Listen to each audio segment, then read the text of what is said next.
Jó reggelt kívánok! Hogy vagy? Boy, that's good.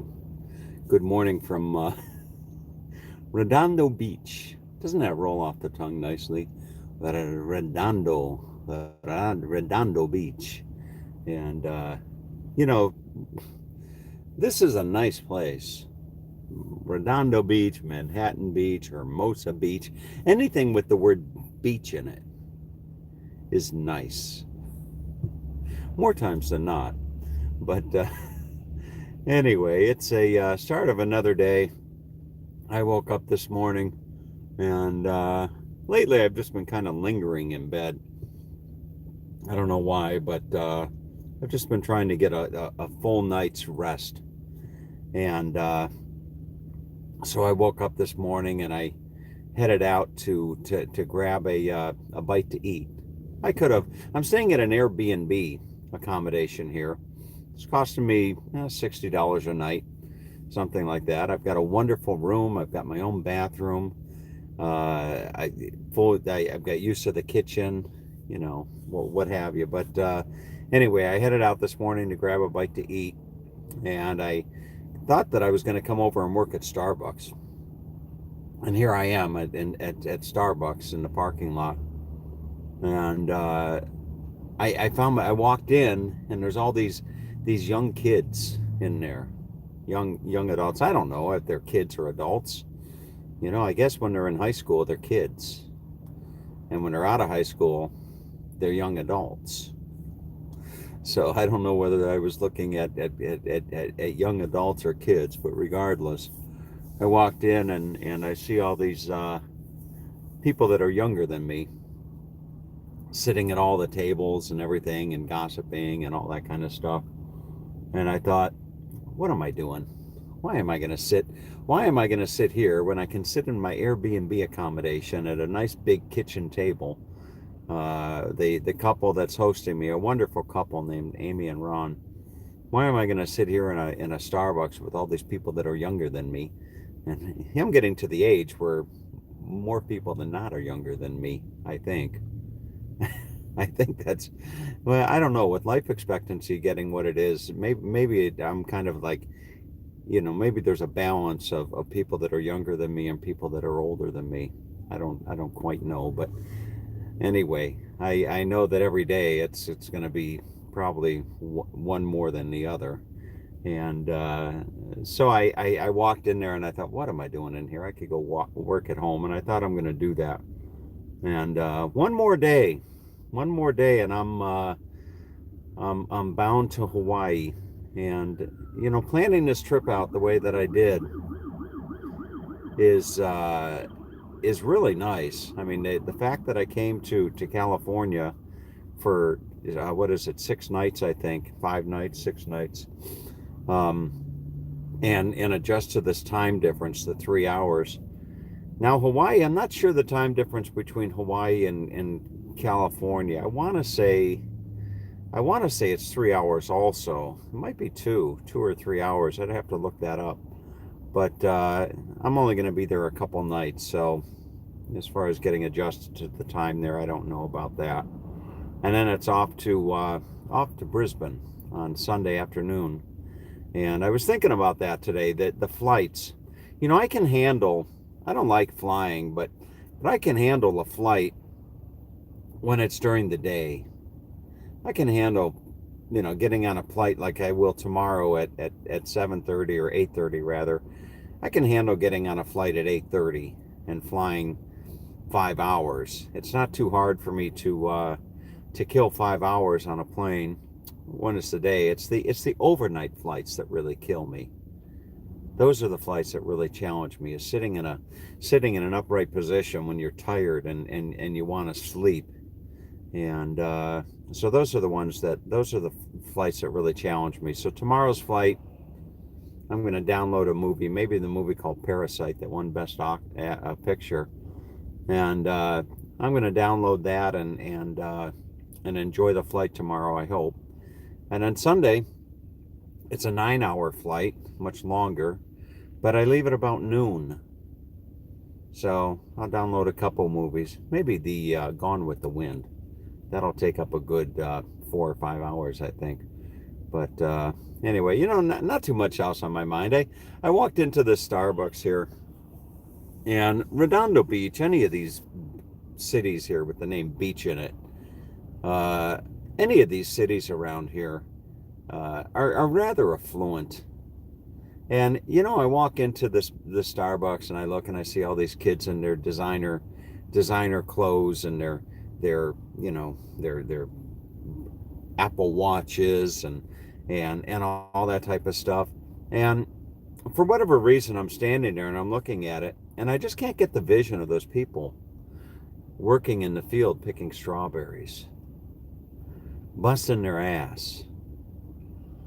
For whatever reason, I'm sure that vision will go away in due time, but it's just a vision that's stuck with me. And it's kind of interesting. You go through life and you go through life and and it's just the luck of the draw. It's just the luck of the draw as far as when you come into this world, into what disposition that you come in, like who you're married, what type of social, what type of status you're born into, if that's the right word. Are you born into a wealthy family or a poor family? You born into an area where it's prone to, conflict and famine and what have you, or are you born into an affluent area? And it's all the luck of the draw. And it goes to that saying, life is not fair. Life is not fair, and it's not.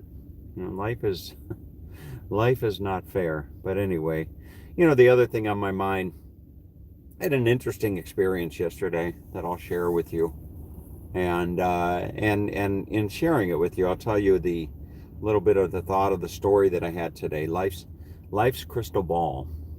Life's crystal ball. I looked right into the crystal ball. Usually when you think of a crystal ball, you think of like foretelling the future. You go see the fortune teller and they've got the crystal ball there, and they're looking into your future. And ever since I was a little kid, I've always been very observant and very analytical. And you go through life and you look at things. You look at things and you can see your future. For example, when it comes to like smoking. When it comes to smoking, when I used to smoke, I quit smoking when I was 29, I think, so the better part of 25 years ago. But when I used to smoke, I used to look at people well older than myself. I used to look at people, that were 20, 30, 40, years older than myself. And to look at a person that smoked, after 30, 40 years, and to see a person that hadn't smoked, you don't really need a crystal ball. You don't need a crystal ball to tell you that smoking isn't a good thing. You just look and see what it does to people. And you can see the same thing, and you can see the same thing in people that drink. You look at people, drinkers. You look at what that does to them over the course of a lifetime. And so anybody out there watching my videos that's younger, anyone out there, I don't know if there's anybody out there, in their early teens or 20s or what have you, but open your eyes to the world, and there's your crystal ball, there's your future. So if you're a young person and you're smoking or you're drinking or you're doing all that stuff, just open your eyes and look and see what it does to other people, and maybe you'll think twice about some of your habits or tendencies. But what made me think about the crystal ball thing was, and I'll try to keep this as short as possible. Years ago, I was referred to this individual. Years ago, I was referred to this individual to do a website. And this individual, I came to become friends with this person. He's significantly older than me. He's well into his late 70s. And this individual was he was a dentist down in this particular area where I find myself. And he practiced dentistry for years, rather quite successful at it. And he bought himself a little home, right down here in this area. And over the years, he moved from one property to another to where he's at right now, and that's where I went to visit him yesterday. But anyway, so he as I do oftentimes with a lot of my clients, I became friends with him. And I would go visit him for several, I went to visit him several years. He was always very hospitable to me and would just give me just the nicest accommodations. And we did a quid quo pro, which is Latin for even exchange. And I used to do all his web stuff for him, and every now and then I'd come visit him and spend a couple nights with him. And anyway, so this individual is he's one of those type of people that just aren't really happy. Just not very just not a very happy person, kind of a downer type of person. And he's been that way ever since I met him. Just kind of the sky is falling, doom and gloom, just an unhappy type person. And I don't need to tell you, but a lot of times people don't like to be around unhappy people. They really don't. I guess other unhappy people, like to be around other unhappy people because then they can be unhappy together. But generally speaking, people that are uh, people that are people that are not unhappy, generally speaking, don't like to be around people that are always unhappy. You know the type of person I'm talking about. But anyway, so I knew this individual for several years, and unfortunately, he lost his wife a couple years ago. He lost his wife a couple years ago, and she was just a gem of a person. She was a beautiful, beautiful person, inside and out. Such a beautiful lady. And so he lost his wife a couple years ago, and I was passing through town on one of my trips. All my trips just kind of blend into one another after a while, but I was passing through town, and it was about a year after he had lost his wife, and I had been hoping to visit with him, maybe spend an evening and catch up with him and visit with him, and he just wasn't that receptive to the idea, and it kind of rubbed me the wrong way. It just really rubbed me the wrong way, and we had a little bit of a falling out, so to speak. But anyway, I was able to put that behind me. It's not always a matter of who's right, but what's right. That's one of the lessons that life has taught me. It's not always who's right that's important, but what's right that's important. And what's right, or I determined that what's right in the situation with this individual was to go visit him while I was down here, to make the effort to go visit him. And I actually worked the my schedule such that I could spend time with him.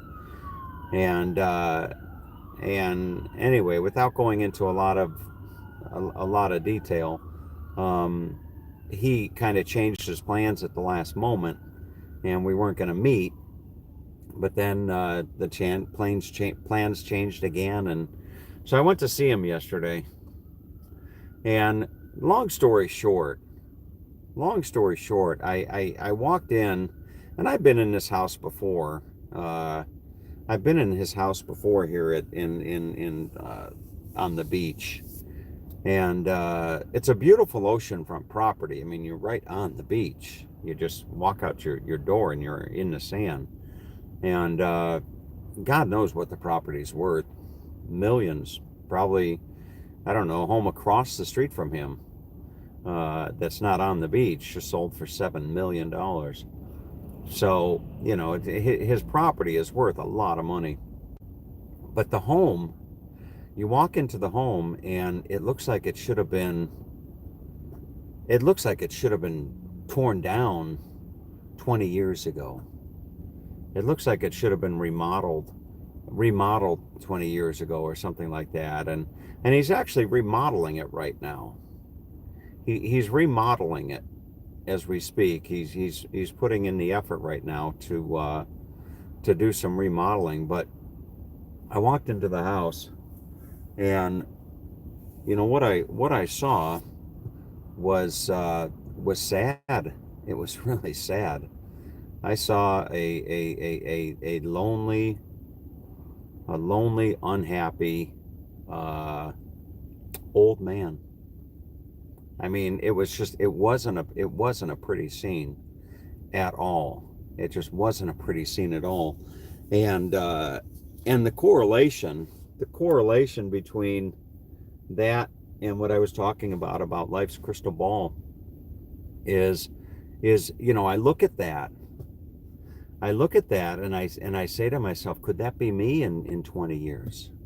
Could I be this in 20 years, watching my old YouTube videos? He had this old Super 8 projector set up. He had the old movie screen that you pull up, and he had this old projector that was, oh good, it was probably as old as me or something, but with these like Super 8 movies. And I don't know, maybe he was sitting there, watching his movies or anything. And don't get me wrong, I'm not knocking the man at all. I love the man. I love him to death. And it's just sad. It really is sad. And I just looked at that. I walked away and I thought, what could I be changing in my life right now? If anything, maybe there's nothing I could be changing in my life, but what could I be changing in my life right now such that I don't get to that point in life? And I think back as I was driving home last night from visiting with him. I think back to my father. My father's life didn't end the way that this gentleman's life will probably end. My father's life ended in a way that my father's life, excuse me, I don't know if you're actually hearing that. Somebody was trying to call me. But my father's life ended, if there's such a thing as possible, if there's such a thing possible as a hallmark passing, my father died in the arms of several of his children, and it was just a beautiful, the last days of my dad were just, he was surrounded by love and kindness and compassion, and what I saw yesterday, there was none of that, absolutely none of that. And it's just interesting. I just ask myself, what if anything I could be doing at this point in time in my life that could help minimize the risk, or minimize the chance. I don't know if it's a risk as much, but minimize the chance that I would find myself in a similar disposition as that individual. And the common thought would be to say, oh, go out and find yourself a woman. Go out and find yourself a woman. Adopt 5 little kids, and they'll take care of you when you get older. But anyway, it was just kind of interesting. I took him. I was playing with my drone a lot of the time that I was with him there, and it wasn't working. But it was kind of I knew that I had to go out to grab a bite to eat, and I really didn't know what he would say if I invited him to go with me. But so I invited him. I said, "Come on, I'll buy you dinner," and boy, he really seemed to appreciate that. So I took him out to dinner, and we were talking about different things, about Now he's 76, 77. He can still get about, but I looked at him and I said, John, I said, I said, I took care of my dad for a few years. I said, if you ever need me, don't hesitate to call me. All right? I said, don't, I said, you need me, you call me. All right? And, and I just kind of, looked him straight in the eyes as I was telling him that. Not that he ever will, but anyway. But that was it. That was my life's crystal ball moment yesterday. Just looking at that, and anyway, so now it's now it's back to work. Now it's back to work, and then it's off, and I'm going to try my best. Michelle sent me the picture of a new car she got today. It was she got a new, beautiful. I don't know if it's a new car or a used car or what, but it's a beautiful car. She got this beautiful Audi, and so that'll be nice. Yesterday I had some fun with the people on Facebook. I was at Lee's shop, and there was this Ferrari in the parking lot that they were working on.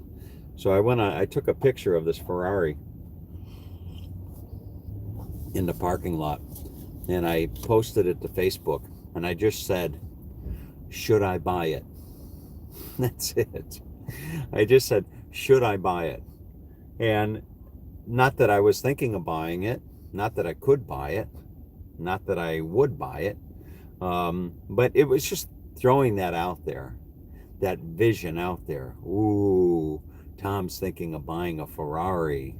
Oh, look at that. Wow, he's making it in life. He's going to buy a Ferrari. And, oh, goodness gracious.